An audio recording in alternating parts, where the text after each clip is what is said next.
Generative AI is here, and it has changed the rules of the game. Experts like Seth Godin and Robert McKee have been very clear. The authors who are going to make it in this business are those who are writing truly amazing, knock your socks off innovative stories. The bar is that high. AI will replace mediocre writers. But at some point, everybody is mediocre. So what do? You educate yourself. And the good news is that there's still time, but you've got to start leveling up right away. I'm Valerie Francis, and I've got a series of webinars to help you do just that. My specialty is helping authors like you put theory into practice. Understanding the tools of our trade and being able to apply them with precision is no longer an option. It's an absolute necessity.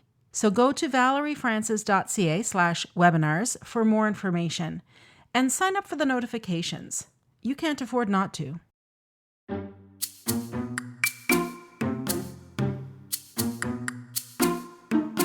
If you want to write stories your readers will love, there are 3 things you need to do. Understand storytelling principles, see how other writers have applied those principles, and then use them in your own work. Here on the Story Nerd podcast, our goal is to demystify story theory.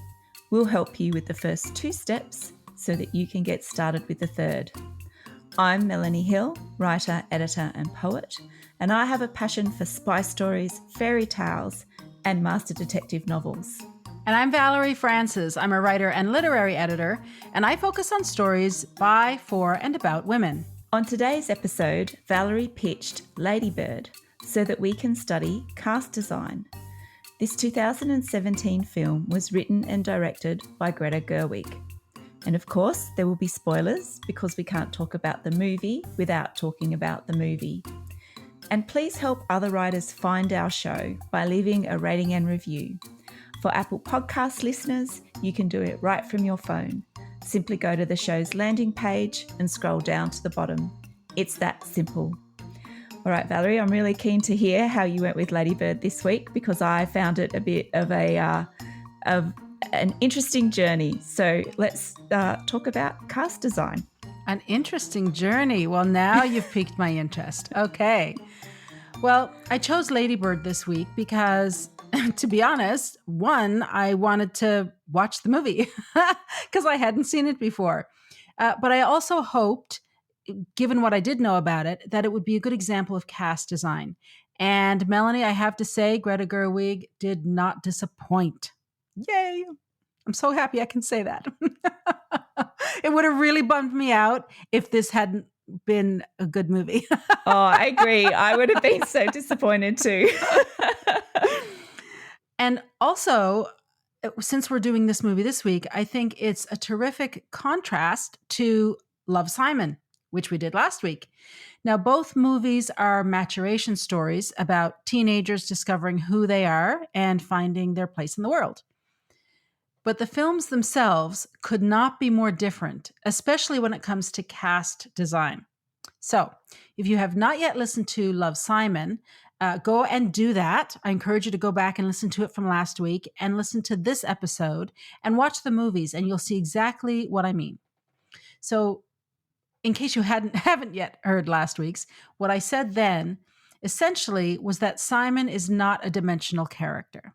Now, yes, okay. Publicly, he's heterosexual and privately, he's gay. But since that aspect of the movie is not fully explored or not well executed in terms of character development and cast design, it didn't actually pack as much of a punch as I think it could have and should have. As a result, the supporting cast members don't have much to do. They don't have a function, really. Now, remember, when I talk about a character dimension, I am using Robert McKee's definition of that. And what he means by a character dimension is that it is a set of conflicting traits.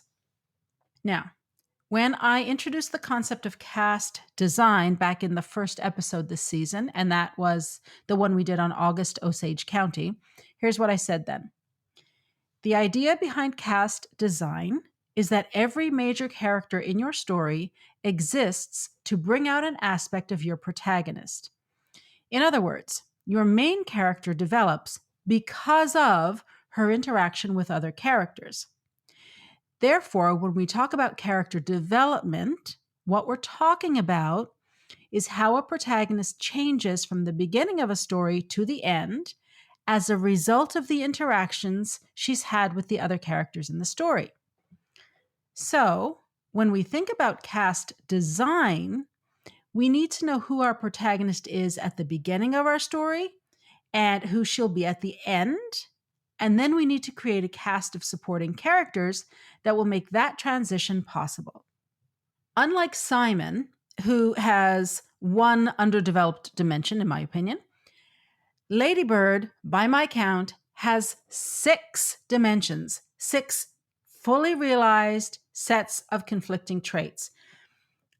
I find that impressive. And I also found it really enjoyable to dig into it and see exactly what they are and how they're executed and how they work and why, even though there's not a huge amount of stuff happening in the external world here. I mean, there is, it's not a flat story. There are things happening. I was still very interested in Ladybird and how she was going to navigate this quagmire. And I think that has a lot to do with the fact that she is multidimensional. The reason I can see 6 dimensions in this movie for this character is because there is a very well developed cast, supporting cast, that draw those dimensions out of her. Now, let me start by just telling you what these 6 dimensions are, as I see them anyway. All right, here we go. Ladybird loves her mother and hates her mother. She loves her family, yet she's also ashamed of her family. She loves Sacramento, but hates Sacramento. Outwardly, Ladybird is lazy and unintelligent, but in fact, she's quite smart and hardworking. Ladybird hates liars, but she herself is a liar. And Ladybird appears confident, but in fact, she is full of self-doubt. All right.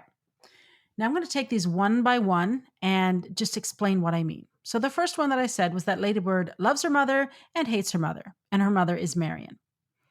There are dozens of examples of this all through the movie. In the opening scene, we see them bonding over the grapes of wrath and their trip to look at colleges. But then instantly they're arguing over East Coast schools versus Californian schools. The same kind of thing happens when they're shopping for a dress for Ladybird for Thanksgiving Day. They are constantly arguing until Marion holds up this one particular dress that Ladybird likes, and then the argument's gone, and they're oohing and ahhing over the dress. And the argument has gone on both sides. This is really interesting because one thing that becomes clear over the course of the movie is that one of the reasons Ladybird and her mother argue so much is that they are just alike. That's the rub, and her dad Larry knows this. So the argument over the dress is forgotten on both sides, and we see Marion, the mom, sitting up late into the night, altering the dress so that her daughter will look as good as she possibly can look, going to this posh Thanksgiving Day event at her boyfriend's grandmother's house, when in her heart of hearts, Marion wants Ladybird to spend her last Thanksgiving at home with her family, because she's going to be going off to college and she won't be home next year for Thanksgiving. See, that's what moms do, right? That's what we do. So as part of this love-hate relationship, Ladybird criticizes her mother, but she also defends her mother. In one scene, Ladybird says, "Mom is always mad at me. It doesn't matter if I get home late. She'll be mad at me anyway." And her boyfriend Danny replies, "Your mom's hard on you." And Ladybird instantly defends her mother by saying, "Yeah, well, she loves me a lot." Now, Danny also says that Marion is crazy, but Ladybird disagrees. In fact, she parrots Shelley's perspective of Marion, that Marion has a big heart and is very warm. Now, yes, this is Shelley's opinion, but Lady Bird recognizes deep down that it's true. Of course, it isn't until the very end of the film that she fully understands just how much she loves and respects and misses her mother. It's at the end of the film that she fully realizes how right Shelley is in this opinion of her mother. And that has to do with her maturation. When this happens with Danny, Lady Bird hasn't fully matured yet. So there's a degree of understanding that Shelley is right, but it's not a fully realized understanding yet. And that's the genre, right? It's a maturation story. If Lady Bird did know that about her mother that early in the story, well, your movie'd be over pretty quickly. Okay, so the function of the mother character here is to show that Lady Bird is a good kid deep down, but that she is full of angst.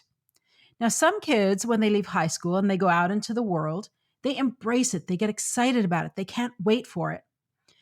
But most kids are anxious, and that anxiety can manifest in all kinds of ways.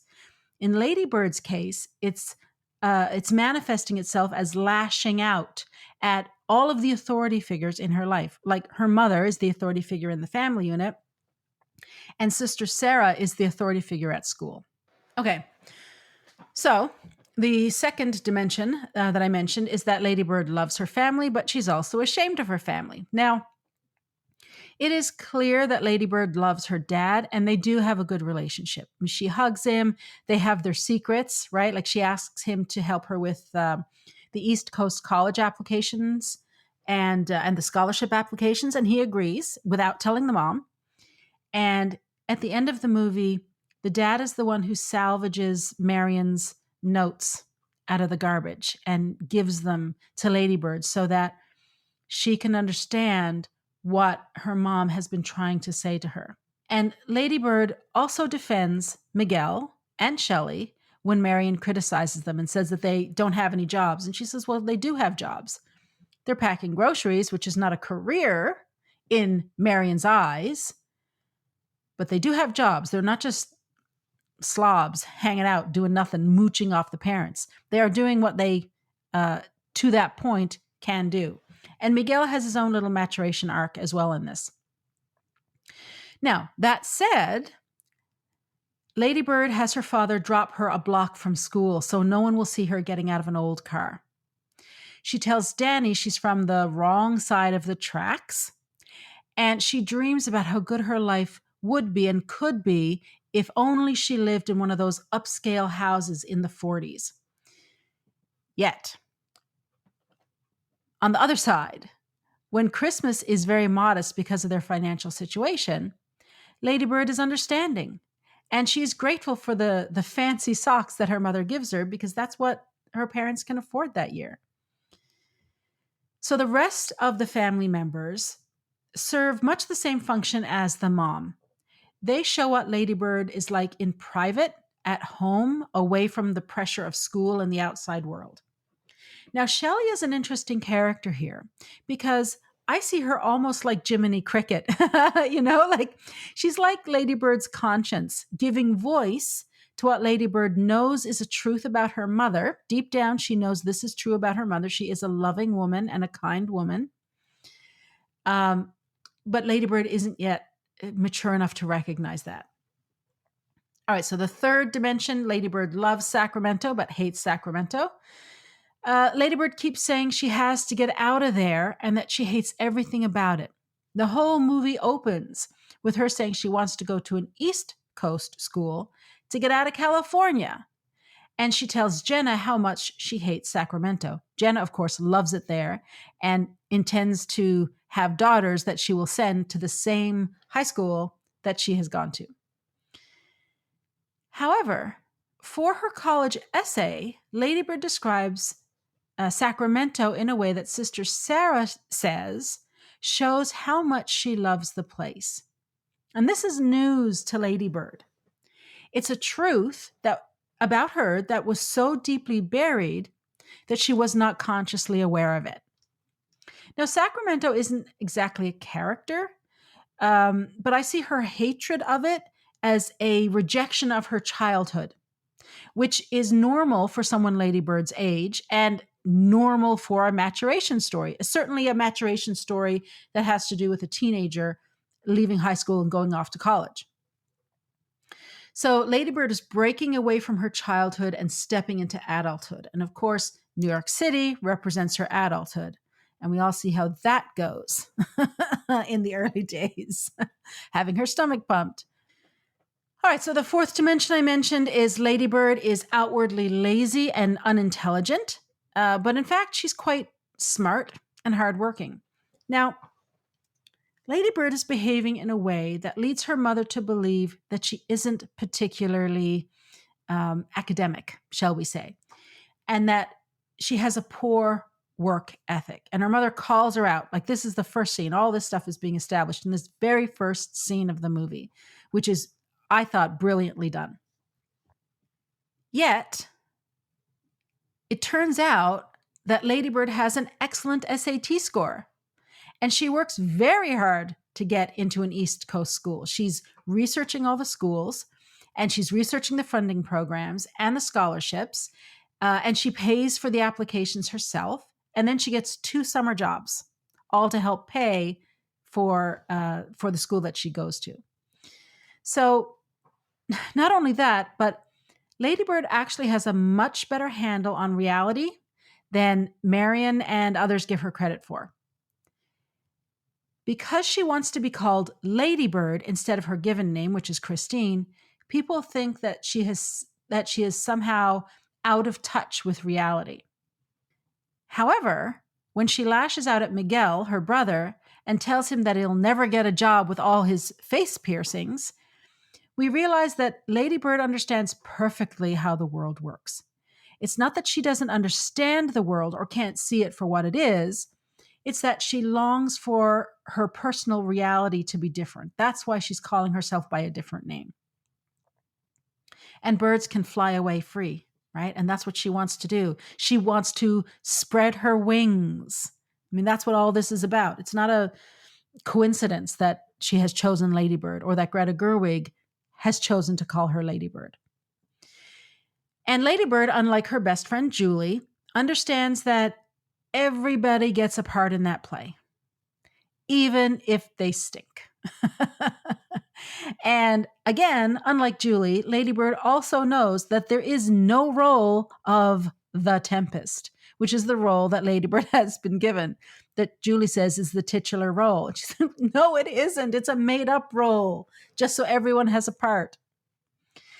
And there are a whole bunch of characters who bring out all these various traits in Lady Bird. I mean, it's her entire family. It's her best friend. It's her teachers. I've just mentioned them all.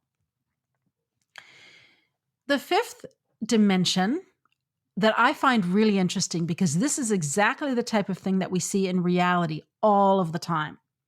So this is the one where I said Lady Bird hates liars, but she herself is a liar. That is a huge contradiction. And we find that all of the time. The first time I recognized it in real life is when I was speaking to someone who hates or hated, presumably they might still hate, intolerance. And the person was going on in this big speech and lecture about intolerance and how we all need to be tolerant. And then a couple of days later, when I was speaking with this person, they were themselves intolerant about a group of people. And I thought, oh, that's really interesting. I know it was not intentional. I know it wasn't. Because these are the things that we don't recognize about ourselves, right? And Lady Bird does not recognize this about herself. She does not yet have the maturity to see that she is a liar, but she hates liars. It's really interesting. So Lady Bird, when I say she's a liar, she lied to Jenna about who she is and where she lives. And what she's doing here in the course of this movie is trying on different personas, right? And of course, we tend to do that throughout our whole lives, most of us, but particularly in high school where we're really struggling to find out who we are, it's not uncommon to see kids do what Lady Bird has done. And of course, she wants to meet Kyle, and befriending Jenna is her best strategy for that. However, when she discovers that Kyle lied about being a virgin and then he tried to gaslight her, she becomes, rightfully in my opinion, furious. Now, of course, here the key characters are Jenna and Kyle. And the last one I said is that Lady Bird appears confident, but actually she's full of self-doubt. Now, we see over the course of the movie Lady Bird walking tall with her head held high. She has no problem correcting people when they call her Christine. She says, "My name is Lady Bird."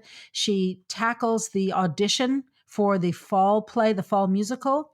She goes in, she's planned her dress, she's got the song chosen, and she really gives a robust performance there. There's nothing shy about that performance. But we also come to see that a lot of this is bravado on Christine's part, because we also see moments of shyness and of self-doubt, and these things tend to come when she's at home with her family in private settings. So we could even say that privately she's insecure, publicly she's confident, because it's in the public spaces that she tends to act confident. And then when she gets home, she sort of deflates a bit because she's exhausted now from having been pretending to be confident so long at school and out in the real world, in the public world. When she gets home, she cocoons and she relaxes a bit. And in terms of what character or characters show this confidence and lack of confidence, well, it's all of them, because this is what's happening throughout the entire movie. All right. So, Melanie, all in all, I think Lady Bird provides an excellent opportunity for us to study character dimension and cast design. I think it's probably the best movie we've done all season for character development and character dimension and cast design. So I know you've watched the movie, Melanie, but anyone listening, you guys, if you haven't yet watched Lady Bird, watch it. It's a good one. It's a good one. All right. Over to you for conflict. What have you got for this week? Well, so I would say don't just watch it once, watch it a couple of times, because my experience this week was that every time I watched the film, it grew on me. And I went from the first watching, which was, oh, okay. So a bit ho-hum was my first reaction. And then the more I watched it, the more I went, oh, wow, I love this movie. And I could watch it again and enjoy it even more the next time than I did the last time. So that's very rare, right? I think for both of us, sometimes the more we watch movies, the more we tend to, and we're analysing and we break it down and it probably loses a bit of their shine. But there's every now and then we'll get a movie where it's like the more we watch it, the better we see it and the more the craft comes out and it's exciting. But it doesn't happen often. Not as often as it should, in my opinion, but right. So as you know, I'm studying conflict, and I do think there are some issues with conflict in this film, but the most powerful craft element at play for me this week was resonance. Now, I studied resonance in season 5, so if you don't know what I'm talking about, then please go back and check out that season, because a lot of what I'm talking about today is is my response to conflict and resonance. So it's a really powerful tool, and you'll see how powerful it is when I discuss how I broke down Lady Bird this week. Now, when I realized that Lady Bird's internal need, or more precisely, her fear, her main fear is not to be like her mother, then everything fell into place for me. And I remembered when I was her age. And again, this is where I'm talking about resonance and the power of that. The struggle I had with my mother was mostly, sometimes, inside my head, right? I hated being told how much I looked like my mum, how much I sound like her, how much I laugh like her, and especially when I was a teenager. And now that I'm older and I hear these comments, I take them as compliments. But as a teenager, I really railed against them and probably not as extreme as Lady Bird, but in my head, my reactions were as extreme as Lady Bird's. And it had a real impact on my life. which I'll go through shortly. And it's funny because I can also see aspects of my mum in Marion. You know, I'm the eldest daughter of an eldest daughter. And there were times when my mum was incredibly, what I see as critical of me in terms of physical appearance, sometimes my silliness, you know, my attitude towards school, and the list goes on. But one of the biggest unspoken issues between us in my final year at school was my unrelenting desire to leave home. Now, not just move out, but join the military and move to a different state forever. And this was, of course, not spoken out loud, but it was a cause of conflict between us. And I think particularly for my mum internally, right? Her eldest child was leaving home. And that's hard. And I'm going through that. As Valerie has gone through that too, where we're at that stage of life where that's happening to us and the shoe is on the other foot. And so it was a really powerful movie this week to go back to being that 17-year-old girl, but also now seeing things from the mother's point of view. And I think it resonated on both levels for me. And that's what I really came to love about it as I watched it more and more. Now, I'm sharing my anecdotes with you because it's important to my study of stakes. So I'm not just being nostalgic. There's actually a point to me sharing this with you. Now, the structure of this movie is a mini plot structure. And if you don't quite know what that means, please go back and listen to Valerie's episode on structure in season 5, and particularly the episode about the accidental tourist. So having a mini plot structure means that most of the conflict is internal. And in the case of Lady Bird, the internal conflict is externalized, although it's kind of in the form of episodes. Now, given that the movie focuses on Lady Bird's final year of high school, and that high school is full of dramatic moments surrounded by very mundane moments and times, this episodic storytelling, I think, makes sense. But the conflict in this type of story becomes a bit more tricky. And here's why. Well, this is what I think is the reasons why. So I have broken down the external conflict this way. So Lady Bird's objects of desire are to go to college on the East Coast, get a lead role in a musical, go out with Danny and maybe have sex, become friends with Jenna to be able to get to Kyle to maybe have sex, go to the prom, break up and make friends again with Julie, and also to get her mother's approval. Now, in line with that, and I think very much in line with Valerie's study of character dimension and cast design, the forces of antagonism are Marion, Lady Bird's academic ability, or what is the question of her academic ability, the family's financial situation, Danny's sexual orientation, Kyle's careless rich boy attitude, and Lady Bird herself is her own force of antagonism internally and externally. So what's at stake? Well, making mistakes is what's at stake. And also, I think the existential crisis that she could have by not leaving Sacramento. So I'll just put a pin in that for a minute and I'll explain that a little bit more as I go through the internal conflict as well. Now, the stakes for the internal conflict are very general, as you can hear by my description, but that's the way that I would surmise what's at risk for Lady Bird. Now, this is a maturation story, and the external conflict is in sync with the internal conflict, in my view.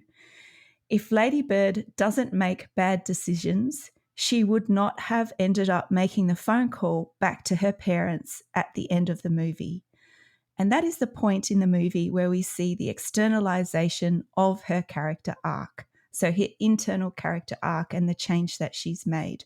And it's very much comes down to all of her experiences in her senior year of high school. And she needs to do that to be able to grow and see what it is that she's actually left behind and understand that it's all right to miss that as well as move forward and get what you want to achieve or move forward into adulthood.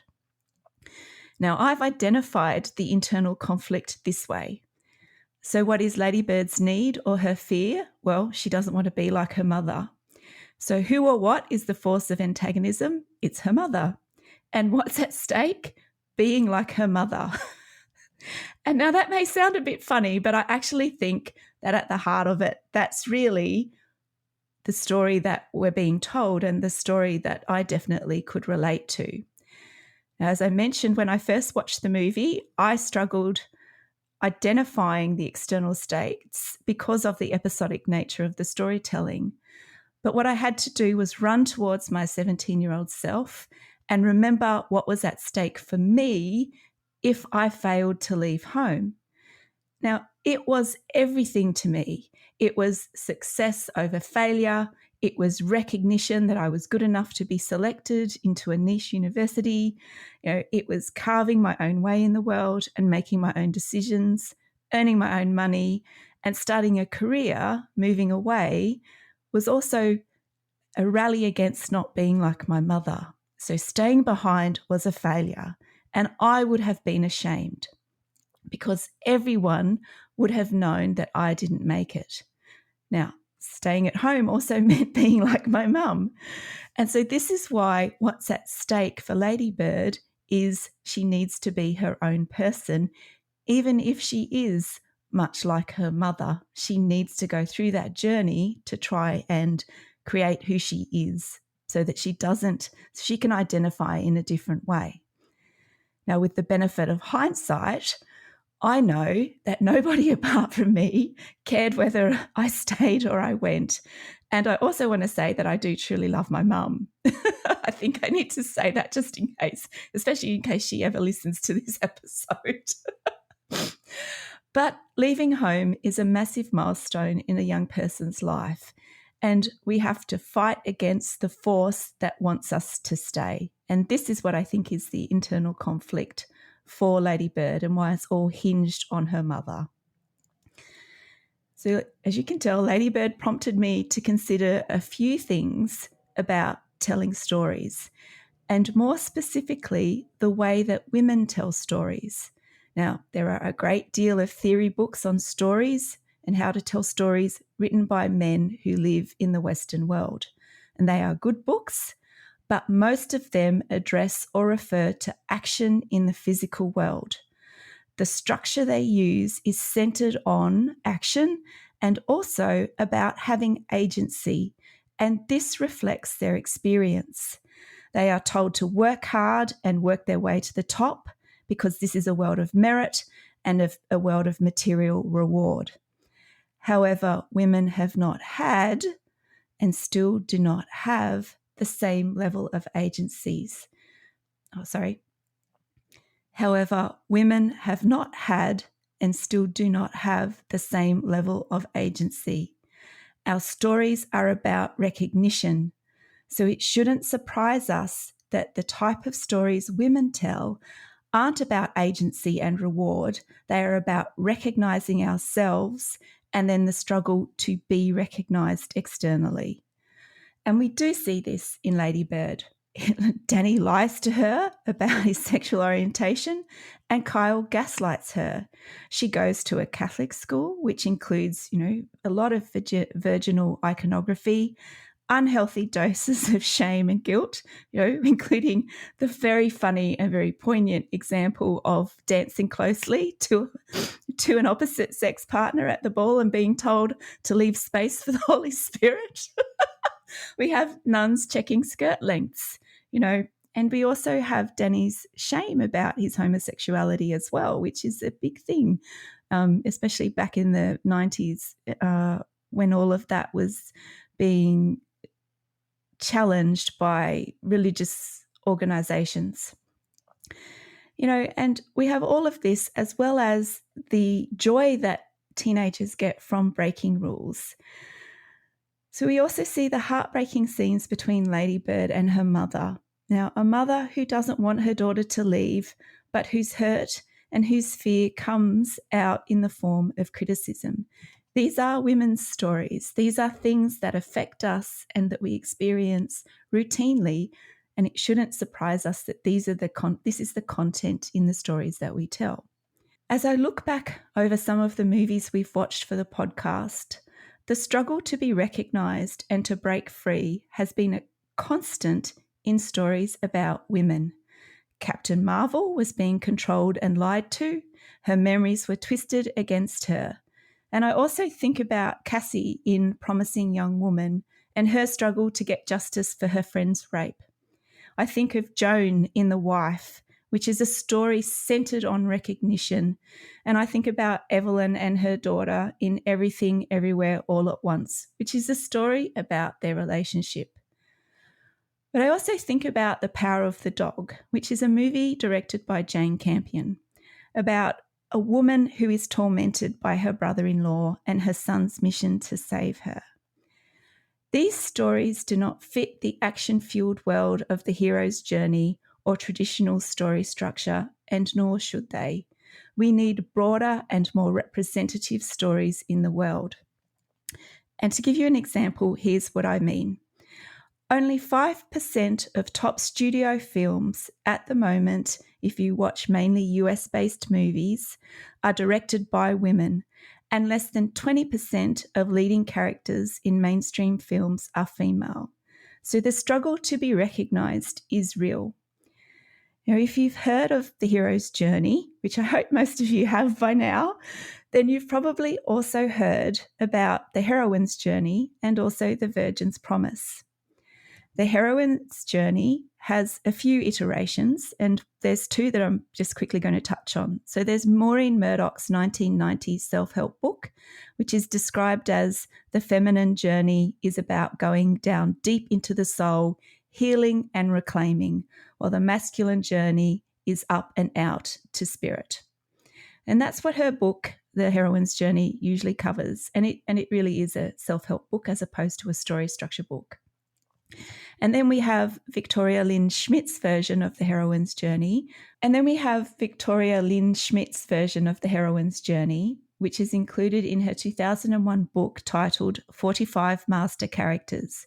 And Schmidt's version is used more by writers and is described as the female proving herself to herself.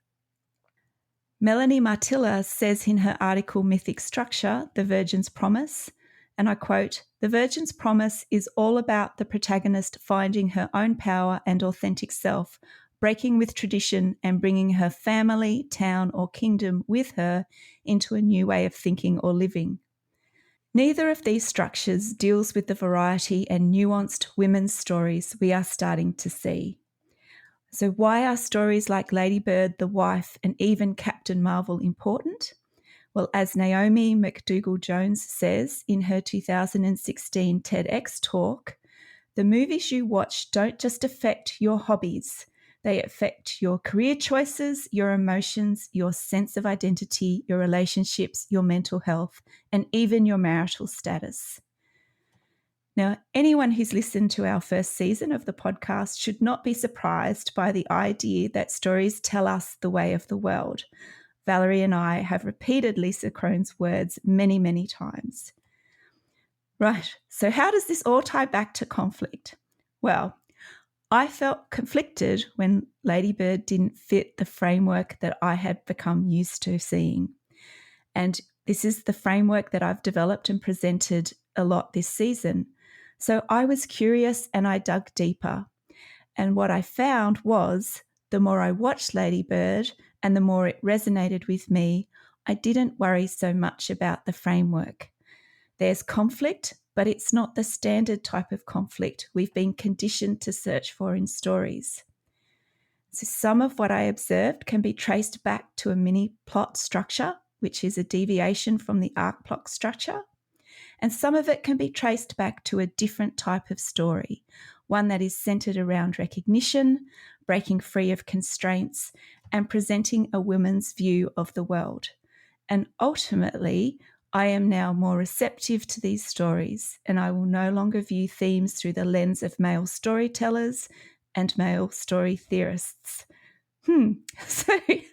So there. It's a great maturation story, right? Even in my own, as I watch stories, we are learning all the time as people who study and as story nerds. Right. So, okay, I'm going to come back down now. Valerie, what's our action step for this week? I feel like I should say, can I get an amen?